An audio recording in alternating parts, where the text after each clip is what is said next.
From all the tournament's group of death, we can now go live to Omar Khairallah, an editor at kingfoot.com in Cairo. That's why he's joining us from. Omar, thanks for joining us. So Ghana came from behind against South Africa to not only win but top their group. So what are their chances now going into the knockout phase?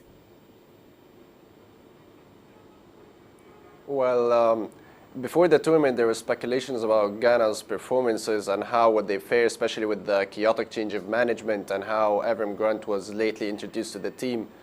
However, with them topping the group of death, they have a big chance to go further in the tournament now, especially after the team is starting to believe in Grant's counter-attacking system.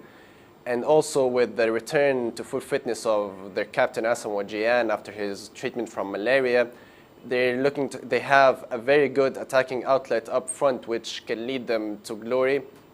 Their topping of the group will give them confidence going through the latter stages, starting from the quarterfinals. Right. So, Omar, let's talk about Algeria. They came into this tournament as favorites. They're now progressing as second in their group. Does this have an impact on their chances going forward?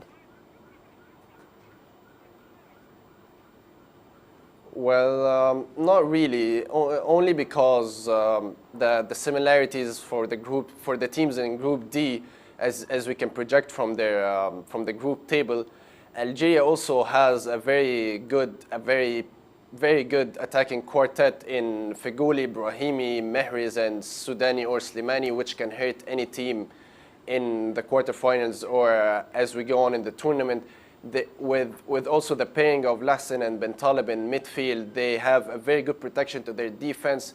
So as we can see, even though they finished second in the group, they still have the same chances of progressing to the semifinals and the finals, because the teams in Group D, such as Mali, Cameroon, and Cote d'Ivoire, are mainly on the same level. Right. And Omar, South Africa was the only team, or rather was one of the few teams in this tournament led by local coaches. They've now been knocked out. So what does this say about the quality of the local coaches? And does this reinforce the notion that national teams have to look abroad for coaches? Not really, no. I'm a big advocate of national coaches for their own nation's teams, and this Bafana team has shown some promise in the way they were playing football throughout their 3 group stage matches. They have taken the lead in all 3 games. However, due to their inexperience and their average age, it was evident that they couldn't keep up or they couldn't retain the lead in all their 3 matches. However, this team, this Bafana team, if given support, consistency, and throughout the next years, we can see a very good team coming up into the 2018 World Cup. Right. And Omar, which team do you think will go all the way?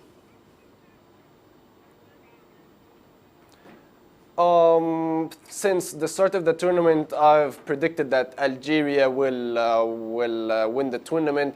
They're on course on winning it, but Ghana can also hurt them if they meet again in the final. So they are my 2 favorites, but I'm tipping Algeria 1 step ahead. All right, Omar, thanks very much for joining us. That's Omar Khairallah, an editor at kingfoot.com, joining us live from Cairo.